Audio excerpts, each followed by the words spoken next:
Hello दोस्तों, कैसे हैं आप सब लोग। उम्मीद करते हैं आप सब लोग अच्छे होंगे और एक और शानदार वीडियो हम आपके लिए लेकर आ गए हैं। इस वीडियो में हम आपको बताएंगे कि किस तरीके से जो डुअल ट्रांजिस्टर बेस्ड जो हमारी चार्जिंग आती है, फास्ट चार्जिंग, वो किस तरीके से काम करती है। बहुत सारे लोगों को जितने भी हमारे मोबाइल आ रहे हैं, चाहे वो इन्फिनिक्स का हो, चाहे वो टेक्नो का हो, चाहे स्पार्क हो, चाहे अदर किसी कंपनी का हो, उसमें अगर ये डुअल ट्रांजिस्टर बेस्ड चार्जिंग लगी हुई है तो वो किस तरीके से काम करती है। इस ट्रांजिस्टर बेस्ड चार्जिंग में आपको बहुत सारी प्रॉब्लम देखने के लिए मिलती हैं, जैसे स्लो चार्जिंग की प्रॉब्लम या कोई चार्जिंग का एरर आ रहा है। तो ये सारी प्रॉब्लम आपको उन मोबाइलों में सबसे ज़्यादा देखने के लिए मिलेंगी। तो आज की वीडियो में हम जानते हैं कि ये जो हमारा डुअल ट्रांजिस्टर बेस्ड चार्जिंग होती है ये किस तरीके से काम करती है। वीडियो को आप स्टेप बाय स्टेप देखिए और समझिए कि किस तरीके से ये डुअल ट्रांजिस्टर बेस्ड चार्जिंग काम करेगी। अगर आपने वीडियो का एक भी पार्ट मिस कर दिया या आपने स्किप कर दिया तो आपको वीडियो समझ में नहीं आएगी, क्योंकि टोटल चार्जिंग इसमें ट्रांजिस्टर बेस है। अगर आपको ट्रांजिस्टर का नॉलेज नहीं है तो आप ट्रांजिस्टर का नॉलेज ले सकते हैं। अगर आप ट्रांजिस्टर के बारे में नहीं जानते हैं तो हमारे इंस्टीट्यूट को ज्वाइन कर सकते हैं। हम आपको बारीकी से ट्रांजिस्टर का एक एक पार्ट समझाएंगे और बताएंगे कि ट्रांजिस्टर किस तरीके से काम करता है। तो चलिए वीडियो को स्टार्ट करते हैं। तो सबसे पहले मैंने एग्जाम्पल के तौर पर यहाँ पे देख सकते हैं बोनियो स्कीमेटिक डायग्राम खुला हुआ है और यहाँ पर मैंने एक मॉडल लिया हुआ है टेक्नो का, और जिसमें आप देख सकते हैं, आप ये यहाँ पर देख सकते हैं दो ट्रांजिस्टर लगे हुए हैं 8-8 पिन के। आप लोगों को नहीं पता है तो आप देख सकते हैं ये दो ट्रांजिस्टर यहाँ पर कंपनी ने लगाए हैं। ये दो ट्रांजिस्टर बेस चार्जिंग बनाई हुई है जो कि फास्ट चार्जिंग सपोर्ट करती है। तो इस तरीके की चार्जिंग की वीडियो आपको यूट्यूब पर बहुत ही कम देखने के लिए मिलेंगी। तो मैंने एक डायग्राम बनाया जो मैंने आपको आप शुरू में दिखाया था। तो उसी डायग्राम के जरिए मैं आपको समझाता हूँ कि किस तरीके से जो हमारा डुअल ट्रांजिस्टर बेस्ड चार्जिंग है वो किस तरीके से काम करती है। तो जैसा कि आप देख सकते हैं, मैंने यहाँ पर दो ट्रांजिस्टर ड्रॉ किए हुए हैं और आप देख सकते हैं एक पावर आईसी ड्रॉ की हुई है और आप देख सकते हैं एक चार्जिंग जैक भी यहाँ पर लगाया हुआ है। तो सबसे पहले होता क्या है, मैं आपको बता दूं कि चार्जिंग पिन से जब भी हम इसमें चार्जर लगाएंगे तो 5 वोल्ट की सप्लाई यहाँ से आउट होगी और वो 5 वोल्ट की और वही 5 वोल्ट की सप्लाई हमारे ट्रांजिस्टर के एमीटर से जुड़ी हुई होती है। उसके बाद में वही सप्लाई हमारे ट्रांजिस्टर के दूसरे पिन से जुड़ी होती है जो कि एमीटर की होती है।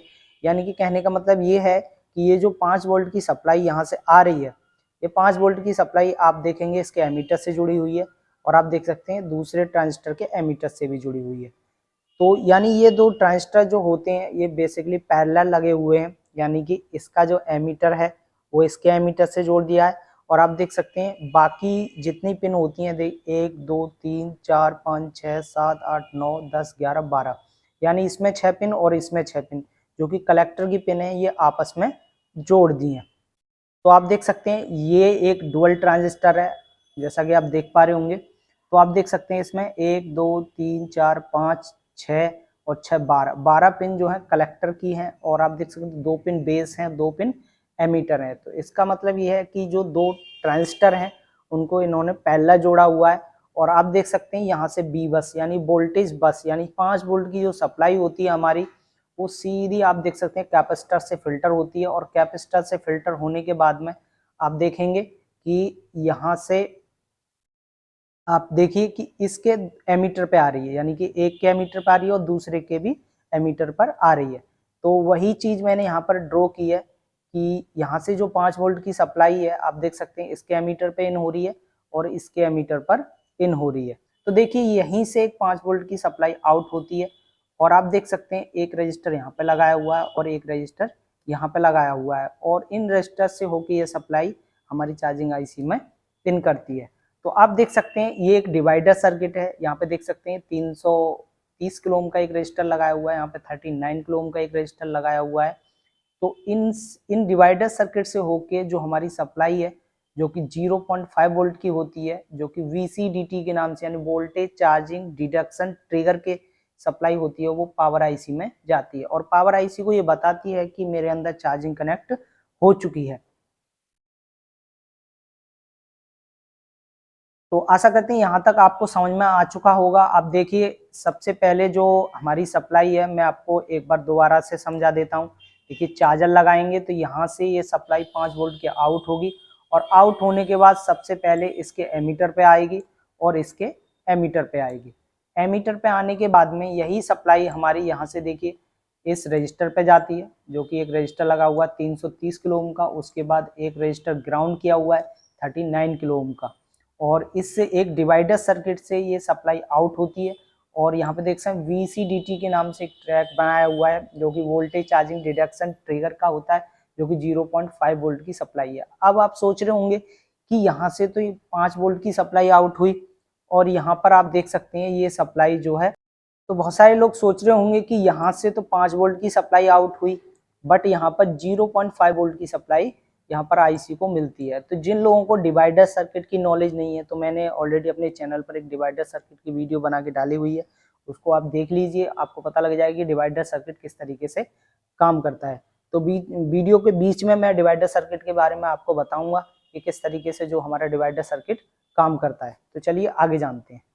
देखिए यहाँ से जब यहाँ पर वोल्टेज डिडक्शन ट्रिगर हमारा आ जाता है, उसके बाद में अब देखिए यहीं से 5 वोल्ट की एक सप्लाई आउट होगी और ये 5 वोल्ट की सप्लाई हमारे दो रजिस्टर यानी 3.3 किलो ओम के दो रजिस्टर लगे हुए होते हैं हमारे सर्किट में, और ये 3.3 किलो ओम के रजिस्टर से सप्लाई हमारी पावर आईसी में जाती है। देख सकते हैं यहाँ पे CLDO लिखा हुआ है, यानी चार्जिंग LDO 2.8 वोल्टेज की सप्लाई होती है, जो कि हमारे चार्जिंग के LDO को ऑन करती है, जिससे हमारे मोबाइल पर जो है चार्जिंग इंडिकेट शुरू होना शो हो जाता है। यानी कि हमारा मोबाइल आप देख सकते हैं चार्जिंग पे जब लगाते हैं तो ऑन होता है, और ऑन होने के बाद में आप देखेंगे कि चार्जिंग शो करने लगता है। तो ये कब करता है कि यहाँ से एक सप्लाई आती है और वो 3.3 किलो ओम के रजिस्टर से आउट होकर 2.8 की सप्लाई हमारी पावर आईसी को मिलती है। जब हमारी पावर आईसी को ये सप्लाई मिलेगी तो हमारा जो है चार्जिंग LDO ऑन होगा और हमारे मोबाइल में चार्जिंग शो होना स्टार्ट हो जाती है। उसके बाद में देखेंगे कि ये सप्लाई जो है किस तरीके से काम करती है। तो चलिए उससे पहले मैं आपको सर्किट में ले चलता हूँ, डायग्राम में ले चलता हूँ, वहाँ मैं आपको दिखाता हूँ कि ये जो सप्लाई होती है वो किस तरीके से काम करती है। तो जैसा कि आप देख पा रहे हैं हम डायग्राम में आ चुके हैं। तो डायग्राम के जरिए से भी मैं जितना आपको स्लाइड के जरिए समझाया उतना ही आपको मैं डायग्राम से समझाते हैं। तो यहाँ पे देख सकते हैं बीबस लिखा हुआ है, और बीबस से सप्लाई देखिए यहाँ से हमारे दो एमीटर पर आती है, जो कि ट्रांजिस्टर के जो एमीटर की पिन होती हैं दोनों उन पर आई है। और आप देखेंगे कि यहीं से एक सप्लाई जो 5 वोल्ट की होती है, आप देख सकते हैं 330 किलो ओम का रजिस्टर लगाया हुआ है, और इसी लाइन में एक रजिस्टर और है 39 किलो ओम का, और इसी 39 किलो ओम के रजिस्टर के 20 से यानी डिवाइडर्स 20 से एक सप्लाई जो 0.5 वोल्टेज की होती है VCDT का ट्रैक, जो कि वोल्टेज चार्जिंग डिडक्शन ट्रिगर का होता है। और आप देख सकते हैं मैं इसको डबल क्लिक करता हूं और डबल क्लिक करके मैं आपको दिखाता हूं कि ये ट्रैक कहां जाता है। तो आप देखेंगे ये ट्रैक जो है हमारा, आप देख सकते हैं पावर आईसी के चार्जिंग सेक्शन में आता है। यहाँ पे देख सकते हैं यहाँ पे लिखा हुआ है VCDT और VCDT, और देख सकते हैं यहाँ पे ये VCDT का ट्रैक हमारी पावर आईसी के अंदर MT6357 जो हमारी पावर आईसी होती है उसके अंदर आ रहा है। और आप देखेंगे कि यहीं से एक सप्लाई जो है जो कि 5 वोल्ट की होती है, और दो रजिस्टर लगे हुए हैं 3.3 किलो ओम के। मैं आपको तो देखिए डायग्राम के जरिए से भी मैं आपको समझाने की कोशिश करता हूँ। देखिए यहाँ पर दो रजिस्टर लगे हुए हैं 3.3 किलो ओम के, और यहाँ पे देख सकते हैं 3.3 किलो ओम के, और इन्हीं 3.3 किलो ओम के रजिस्टर से एक सप्लाई आउट होती है जो कि 2.8 वोल्टेज की होती है। अब देखिए यहाँ से एक सप्लाई जो है चार्जिंग CHR-LDO यानी चार्जिंग LDO को ऑन करेगी, और ये जो सप्लाई होती है ये भी हमारे पावर आईसी के LDO सेक्शन में जाती है। आप देख सकते हैं चार्जिंग आईसी के LDO को ऑन करने के लिए सप्लाई आती है। चलिए उसके बाद देखते हैं ये जो सप्लाई होती है वो किस तरीके से काम करती है। तो फिर से मैं, आप देख सकते हैं अपने डायग्राम में आ चुका हूँ, और उसके बाद आपको समझाता हूँ कि आगे ये सप्लाई जो है किस तरीके से काम करेगी। तो देखिए यहीं से एक सप्लाई जो है आउट होती है, और यहाँ से ये सप्लाई आउट होने के बाद एक यहाँ पर आप देख सकते हैं ये NPN ट्रांजिस्टर लगाया हुआ है। चलिए तो एक बार सारा डायग्राम यहाँ से मैं आपको ड्रॉ कर लेता हूँ, जिससे आसानी से और अच्छा आपको समझ में आ सके। यहाँ से जो सप्लाई हमारी 5 वोल्ट की आई और इसके एमीटर पर आ गई और इसके एमीटर पर आ गई, और यहीं से एक सप्लाई आप देख सकते हैं 330 किलो ओम के रजिस्टर पर लगी, और आप देख सकते हैं 39 किलो ओम का रजिस्टर यहाँ पर ग्राउंड किया हुआ है। और ग्राउंड करने के बाद यहीं से एक डिवाइडर सर्किट से एक सप्लाई 0.5 वोल्टेज की, जो कि वोल्टेज चार्जिंग डिडक्शन ट्रिगर की होती है, SIC को मिली। और यहीं से एक सप्लाई जो है हमारी 3.3 किलो ओम के रजिस्टर लगे हुए दो, और उनके जरिए पावर IC को मिलती है, जो कि चार्जिंग सेक्शन के LDO को ऑन करती है। और इसी लाइन से एक सप्लाई जो है एक रजिस्टर लगाया है, जो कि हमारा 2 किलो ओम का होता है और इसके बेस पर दी जाती है। और आप देखेंगे कि ये एक ट्रांजिस्टर है, और ट्रांजिस्टर के जो कलेक्टर पिन है, अब देखिए इसका जो कलेक्टर पिन है, वो कलेक्टर पिन हमारा इस जो ट्रांजिस्टर होता है इसके बेस से जोड़ दिया जाता है, क्योंकि इसके एमीटर पे तो सप्लाई मिली हुई है और कलेक्टर आपस में जुड़े हुए हैं। तो जब तक बेस पर ट्रिगर नहीं मिलेगा तो हमारी चार्जिंग ऑन नहीं होगी। तो बेस पर ट्रिगर कब मिलेगा? जब हमारा चार्जिंग IC जो ऑन होगा और यहाँ से एक वोल्टेज आउट होगा वोल्टेज ड्राइव का, और वो वोल्टेज ड्राइव का जो सिग्नल है वो एमीटर पर जुड़ा हुआ होता है। और एमीटर पर जब ये सप्लाई जुड़ी होती है तो इसका जो कलेक्टर होता है इसके एमीटर से जुड़ जाता है, यानी ये जो सप्लाई है वो सीधी इसके बेस पर आ जाती है। जब इसके बेस पर ये सप्लाई मिलती है तो इसका जो एमीटर का जो पिन होता है इसके कलेक्टर से जुड़ जाता है और हमारी चार्जिंग शो होने लगती है। ध्यान रहे हमारे मोबाइल में बैटरी लगी होनी चाहिए तभी ये सर्किट काम करता है। तो देखिए, और एक समझने वाली बात और है इसमें कि यहाँ पे देखिए कोई भी इन लोगों ने यहाँ में इसमें जो है OBP IC यूज नहीं की है, और OBP IC की जगह एक सर्किट बनाया है। आप देख सकते हैं ये सर्किट जो है OBP का ही काम कर रहा है। तो ये किस तरीके से काम कर रहा है आप देखिए, इसके जो लाइन से यानी इस जो सप्लाई इसके बेस पर मिल रही है वही सप्लाई हमारी आप देखिए इसके कलेक्टर पर जुड़ी हुई है। और आप देखेंगे कि जब यहाँ से 5 वोल्ट की सप्लाई आउट होगी तो एक यहाँ पर देखिए डायोड लगाया, एक रजिस्टर लगाया। तो ये जो भी हमारी 5 वोल्ट की सप्लाई आउट होती है, जब तक ये 5 वोल्ट रहते हैं तब तक तो नॉर्मली ये सर्किट काम करता है। अगर ये सप्लाई यहाँ पर ज़्यादा होती है यानी बढ़ती है तो ये जो सप्लाई है ये डायोड का जो सिरा है यानी कि ये जो रजिस्टर लगा हुआ है ये एक तरीके से जितनी 5 वोल्ट की सप्लाई आएगी तब तक काम करेगा, उससे ज़्यादा होगी तो ये सप्लाई जो है यहाँ से इसके बेस पर आ जाएगी। और जब इसके बेस पर ये ज़्यादा सप्लाई यहाँ पर आ जाएगी तो ये जो लाइन हमारी इसके कलेक्टर से जुड़ी हुई है, और जब इसके बेस पर ट्रिगर मिल जाएगा, इसके बेस पर यहाँ से ट्रिगर मिल जाएगा और ये लाइन हमारी यहाँ से जुड़ी है इसके कलेक्टर से, तो ये कलेक्टर का जो पिन है इसके एमीटर से जुड़ जाएगा। तो एमीटर हमारा क्या है? ग्राउंड है। तो ग्राउंड की जो सप्लाई है वो कहाँ आ जाएगी? हमारे इसके बेस पर, यानी ये हमारा ट्रांजिस्टर काम करना बंद कर देगा। और आप देखेंगे जब ये लाइन में ग्राउंड आ जाएगा तो ये रजिस्टर भी ग्राउंड हो जाएगा और इधर हमारा चार्जिंग LDO भी ऑन नहीं होगा। और इसका मतलब ये है कि ये पूरी लाइन ग्राउंड हो जाएगी, जिससे हमारा ये सर्किट काम करना बंद कर देगा, जिससे आगे का जो हमारा सर्किट होता है, बैटरी होती है, वो सेफ हो जाएगा ज़्यादा वोल्टेज। तो इन्होंने ये जो सेक्शन है ये एक OBP के तौर पर यूज किया हुआ है, और जैसे ही बेस पर ट्रिगर मिलता है तो जो कलेक्टर का पिन है इसके एमीटर को जोड़ देता है, और एमीटर से जैसे ही जोड़ता है एमीटर ग्राउंड होता है तो ये पूरी लाइन जो है ग्राउंड हो जाती है, जिससे हमारा ये जो ट्रांजिस्टर होता है जो कि इसके बेस को ट्रिगर करता है तो ये बंद हो जाएगा, और ये लाइन जो चार्जिंग LDO की होती है इसी में भी ग्राउंड चला जाएगा तो ये भी चार्जिंग LDO काम करना बंद कर देगा। तो इस तरीके से जो हमारा पूरा सर्किट काम करना बंद कर देगा, यानी कि ये जो सर्किट है ये एक दूसरे के ऊपर डिपेंडेबल है पूरा सर्किट। अगर इसमें कोई भी एक या तो ट्रांजिस्टर खराब हुआ, कोई रजिस्टर खराब हुआ, या ये डिवाइडर सर्किट खराब हुआ तो पूरा सर्किट काम नहीं करेगा। तो चलिए मैं आपको इसको एक डायग्राम के जरिए से भी समझा देता हूं, जो कि डायग्राम मैंने यहाँ पर खोला हुआ है, आप देखेंगे। देखिए यहाँ पे मैं आपको समझा देता हूँ, इतना तो मैंने समझा। चार्जिंग एलडीओ जो कि हमारे चार्जिंग एलडीओ को ऑन करता है।